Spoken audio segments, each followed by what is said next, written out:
बड़ी घटना हो गई। मैं आपको आश्वासन भाई एक रेस्टोरेंट में वहाँ पर कोई जो महिला वॉशरूम है वहाँ पर कोई कैमरा या कोई डिवाइस लगे होने की बात की सस्पेक्ट पर, और वहाँ पर फिर जो वहाँ पर फैमिली और जो मित्रगण उनके गए थे उनके द्वारा जब वहाँ पर इसकी शिकायत वहाँ के प्रबंधन और जो वहाँ मैनेजर देखते हैं उसको की गई और पुलिस को भी की गई। कार्य कृत्य जो है एक हमारे सफाई कर्मचारी द्वारा किया गया है, जो कि रात तक तो पता नहीं चला था, शाम तक जब तक ये प्रकरण हुआ था, लेकिन जब पुलिस ने गहन जांच पड़ताल करी तो उस कर्मचारी ने अपना जुल्म कबूल कर लिया।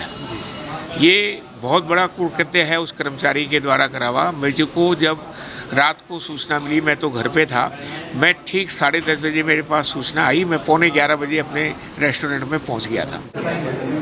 अब आपको पता है कि टेंशन क्या है या मैं क्या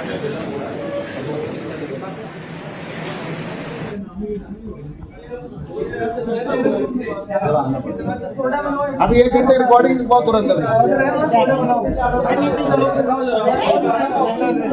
सही कह रही है कि आप फीमेल वॉशरूम में जेंट्स पेपर का देखा हमने तो बड़े वाला कैमरा लगा हुआ है, इसकी 20 मिनट की रिकॉर्डिंग निकाल लेते हैं ना एक बार।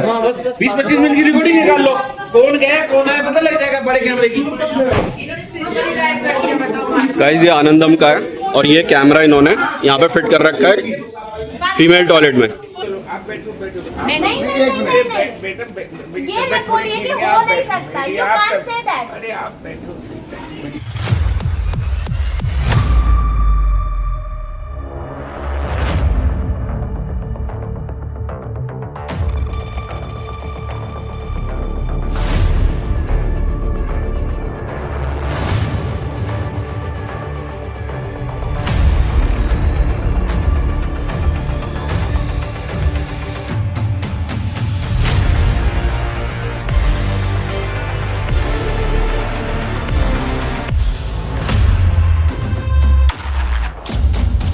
हमें भी मैं 71 साल का हूँ, मेरे प्रतिष्ठान को 123 साल 24 साल हो गए हैं, तो हमें अपनी जिम्मेवारी का पता है। मैं रात से बड़ा व्यथित हूँ, बड़ा दुखी हूँ, मैं बड़ी टेंशन में हूँ कि इस तरह का प्रकरण हमारे उसमें हुआ है।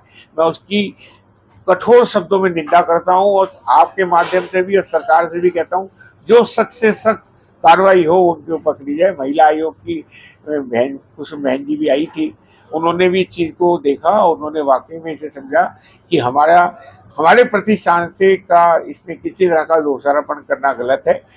जिसने करा है सफाई कर्मचारी ने, आपको पता ही है कि सफाई कर्मचारी से हम किस तरीके से बात कर सकते हैं, कैसे कर सकते हैं। प्रशासन उसके ऊपर दबाव बनाया, उसने अपनी गलती कबूल कर ली है। हमारा कहना यह है कि सरकार के द्वारा, प्रशासन के द्वारा उसके ऊपर जो कठोरतम कार्रवाई है वो होनी चाहिए और उसको उसके कुकृत्य की सजा मिलनी है। इसको लेकर के पुलिस तरफ से क्या कार्रवाई की गई है, क्या है मामला? हाँ, कल देर रात्रि करीब एक शिकायत पुलिस को प्राप्त हुई थी थाना कैंट में कि एक रेस्टोरेंट में वहाँ पर कोई जो महिला वॉशरूम है वहाँ पर कोई कैमरा या कोई डिवाइस लगे होने की बात की सस्पेक्ट पर, और वहाँ पर फिर जो वहाँ पर फैमिली और जो मित्रगण उनके गए थे उनके द्वारा जब वहाँ पर इसकी शिकायत वहाँ के प्रबंधन और जो वहाँ मैनेजर देखते हैं उसको की गई और पुलिस को भी की गई।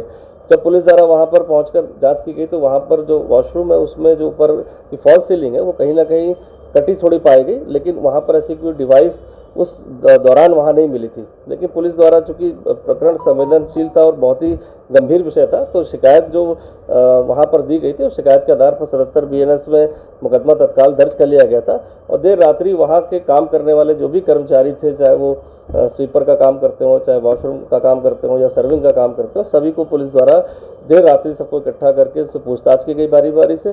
जब ये बात पता चली कि वहाँ पर एक प्लेसमेंट एजेंसी के माध्यम से एक विनोद मंडल है जो काम करता है, जो सफाई का जो वॉशरूम की सफाई की जिसकी जिम्मेदारी है, उससे जब सख्ती से पूछताछ की गई तो उसने बताया कि वो अपना 1 माह पूर्व वहाँ पर स्मेल आने के कारण कोई चूहा मर गया था, उसके कारण जो फॉल्स सीलिंग की जो प्लाई थी वो हटा के चूहा निकाला गया था और तभी उसके दिमाग में ऐसी कुछ खुराफात आ गई थी तो उसके द्वारा वहाँ पर एक कटिंग करके अपने मोबाइल को ऑन करके कभी कभी बीच में रख देता था। ऐसी घटना उसने बताया कि 2-3 बार ही सिर्फ उसने करी थी और कल जब देर रात्रि यह हंगामा हुआ तो उसने वो तुरंत जाके मोबाइल अपना निकाल लिया। चूँकि मोबाइल जब उसका चेक किया गया टीम द्वारा तो उसने वो चीज़ों को डिलीट कर दिया था, जिसको अभी मोबाइल को सील करके हम उसको FSL भेज रहे हैं। साथ ही साथ उसने पूरी सिक्योरिटी भी करी है कि उसके द्वारा ये कृत्य किया गया था, उसकी जानकारी किसी अन्य को नहीं थी। और इसके अलावा FSL टीम भी मौके पर गई, उसके द्वारा पूरे सीन को रिक्रिएट करके किस तरह से वो चढ़ के अपने मोबाइल को प्लेस करता था और क्या, तो उस सभी चीज़ों के लिए हमारी टीम वहाँ पर गई हुई है और उसको हिरासत में ले लिया गया और आज माननीय न्यायालय में उसको पेश किया जाएगा। वो सिर्फ अपने पर्सनल उसके लिए, और भी मात्र 1 माह पहले ही जब ये इंसिडेंट प्रकाश में आया था, जब ये स्मेल वाली बात बाथरूम में, तब उसने बताया कि 2 या 3 बार उसने ऐसा कृत्य किया था। ये सिर्फ अपने जो कहते हैं इसको बुरी मानसिकता के कारण जो है वो सिर्फ अपने पर्सनल उसने उसके लिए लगाया था, कहीं किसी को फॉरवर्ड नहीं किया था। प्लस जो भी वीडियो थे जब ये सारी घटनाक्रम कल हुआ उसके कारण उसने तुरंत उसको डिलीट कर दिया था। लेकिन फिर भी चूंकि अभी मामला संवेदनशील है, इसमें हमने सील करके उसको FSL भेज रहे हैं और अन्य भी कोई जानकारी अभी पूछताछ में मिलती है तो उसके हिसाब से आगे की कार्रवाई और की जाएगी।